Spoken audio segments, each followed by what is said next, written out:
अगर एक बोर्डरूम करते हैं टाटा कंज्यूमर के बारे में, कंपनी के नतीजे तीसरी तिमाही में आए हैं। तीसरी तिमाही में कंपनी ने 10% की आमदनी में इजाफा दिखाया है, मुनाफे में 17% की वीकनेस देखने को मिली। एबिटा 20% बढ़ा है। यहाँ पे अलग अलग सेगमेंट के नतीजे हैं, उन पे हम लोग चर्चा करेंगे, बातचीत करेंगे कंपनी के MD and CEO Sunil D'Souza से। सुनील सर, बहुत बहुत स्वागत है आपका सीएनबीसी आवाज़ पर। जो हम लोगों की एक्सपेक्टेशंस थी मार्केट की, बिल्कुल वैसे ही नतीजे आपने पेश किए। हालांकि एक्सेप्शनल आइटम कोई है जिसकी वजह से पैट में कमजोरी है। आपके हिसाब से सर हाइलाइट्स क्या है नतीजों की? हमारे हिसाब से we delivered a pretty decent quarter. Top line growth nearly double digit, EBITDA 26% बढ़ा। ग्रुप वो जो एक्सेप्शनल आइटम छोड़ के आप अगर आप ग्रुप नेट प्रॉफिट की देखेंगे तो 31% ग्रोथ है। ये जो एक्सेप्शनल आइटम है ये 25 साल पुराना यूके का pension, because we had not taken the charge, वो अभी हमने प्रोविजन किया है। So it's not anything compare to the recent operation जो है। हमने वॉल्यूम ग्रोथ देखा है सब बिजनेसेस में, चाय में, फूड्स में। International business double digit growth किया है। हमारे जो ग्रोथ बिजनेसेस हैं इंडिया में वो 42% ग्रोथ किए हैं। सब बिजनेसेस में मार्जिन एक्सपांशन आया है। So volume growth, margin expansion, उसके साथ ही एबिटा जो है अभी 15.1% है। सो हम जब चालू किए थे तो इससे काफी कम था 4 साल पहले। Now we are firmly in the 15% plus bracket. We still got way to go compare to the other FMCG companies, but we are improving constantly. Working capital में बहुत फोकस रहा है। 7 दिन का हमने रिडक्शन किया है, जो कि हमको हमारे बैलेंस शीट में कैश देखने को मिल रहा है। Q3 के एंड में करीब करीब 3000 करोड़ के कैश लेके बैठे हैं हम लोग। बाकी जो मार्केट शेयर्स हैं, many of the markets are hitting all time high. There been a quarter improvement.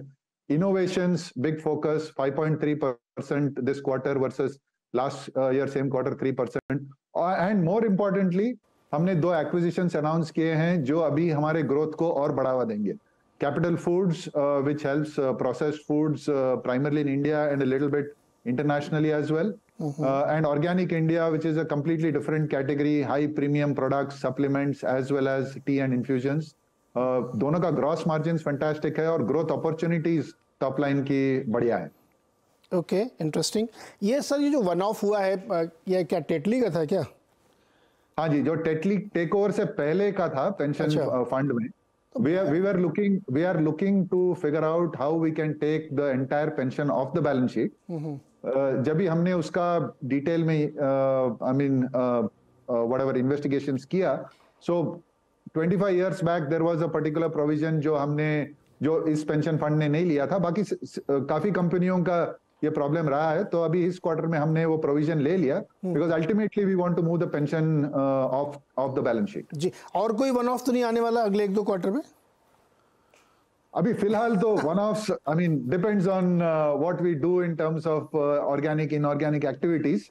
All I can tell you is EBITDA, which is the ongoing metric for a good business.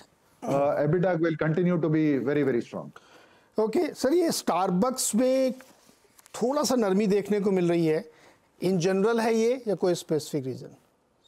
So Starbucks overall growth करीब 7% का रहा है, लेकिन इस quarter में भी हमने 22 outlet खोले, 6 नए सिटीज में खोले। Totally now 392 stores in 55 cities. Starbucks overall this quarter, आपने बाकी QSRs के भी नंबर देखे होंगे, there is a bit of softness. Multiple factors, but one big factor is the Cricket World Cup in November. But apart from that, I don't think there is any basic issue business में. Starbucks, we are very very clear. We are not playing the game for 1 quarter, 2 quarters. हमने publicly announce किया है कि हम 1000 store खोलेंगे by FY28, which means अभी जितने खोल रहे हैं उससे 50-60% ज्यादा स्टोर खोलेंगे, because we have a first mover advantage. We've got a business model which works. तो अभी द होल गेम इज हम कितने आउटलेट कितने फास्ट खोल सकते हैं। ओके, 1000 आउटलेट हो जाएंगे 2028 FY तक। सर रूरल इंडिया में कैसी सेल्स है? चूँकि बहुत सारे हम लोगों ने FMCG कंपनियों देखा तो रूरल या छोटे शहरों में बहुत पिकअप नहीं हो रहा है, आपका क्या एक्सपीरियंस है? तो this is the general narrative जो आप सुन रहे हैं सबसे, कि रूरल में थोड़ा प्रेशर है। अभी हमारी पिक्चर थोड़ी अलग है, बिकॉज हम डिस्ट्रीब्यूशन एक्सपांशन की काफी स्कोप है हमारे कंपनी में रूरल में. We were quite strong in the metros and larger cities, और हम रूरल में डिस्ट्रीब्यूशन एक्सपांड करें तो हमको तो रूरल में ग्रोथ दिख रहा है. बट ओवरऑल यस, बाकी लोगों से बात करें, मार्केट में देखें तो there is a bit of stress. I think it is better than where it was maybe a year back, लेकिन कोविड से पहले का अगर आप मेजर करेंगे तो कंपेयर टू दैट थोड़ा सॉफ्ट है. लेकिन अभी अगर आप देखो तो monsoon was almost normal. There is infrastructure spends. There is an election year, so there'll be a general buoyancy. Coming monsoon is predicted to be good. MSPs are going up. In Pulse's example, people are selling above MSP. So, मेरे हिसाब से it's just a matter of time before rural comes back. Okay sir, एक last question, ये value added salt जो आप देते हो उसमें कितना मार्जिन कमांड करते हैं आप? Overall salt, I would say we are in a good place margin, but value-added salt contributes to about 10-12% of our portfolio. इस क्वार्टर में करीब 23% ग्रोथ हुआ है. हमारा ओवरऑल फूड्स का ग्रोथ 13 था, तो value-added is growing far faster, and about I would say 10 to 15% higher margin than base salt. 10 to 15% higher on base salt to value-added salt, right? Correct. So around. So it's higher value and higher margin as well, and growing faster. Okay. So that is the whole reason, and there is a huge amount of opportunity to grow, whether it is low sodium, rock salt, सेंधा नमक. अभी हमने काला नमक launch किया है, so we are expanding the portfolio. Okay, काला नमक भी बहुत लोग खा रहे हैं आजकल, हेल्थ कॉन्शियस. बहुत बहुत शुक्रिया असद अली सर हमारे साथ जुड़ने के लिए, बातचीत करने के लिए. Thank you very much for having me. Thank you. तो टाटा कंज्यूमर, सरवेन जी, टाटा कंज्यूमर का चार्ट देखिए, कैसा लग रहा है आपको? जी देखिए, यहाँ पे ट्रेंड तो इंटरेस्ट बना हुआ है, एक आउट परफॉर्मिंग स्टॉक है, तो उसको हम उस थीम को पकड़ के रखेंगे कि भाई जब तक आउट परफॉर्मेंस है, आप मान के चलेंगे कि इसमें और बुलिशनेस बाकी है. तो मैं यही मान के चलूंगा कि वो उन स्टॉक्स की लिस्ट में, कुछ स्टॉक्स की लिस्ट में जो 1 से 3 महीना और बुलिशनेस दिखा सकते हैं. तो नए समीकरण तो मे भी नहीं निकलेंगे, काफी चल चुका है स्टॉक, बट जिनके पास है आई थिंक बने रहना चाहिए. 1070 के नीचे एक स्टॉप लॉस रखें, और मेरे हिसाब से ट्रेड में 1 से 3 महीना और बने रहें. ओके, ट्रेड में बने रहें. ये था टाटा कंज्यूमर और इसके मैनेजमेंट से आपने बातचीत सुनी. अब अगला चल सवाल.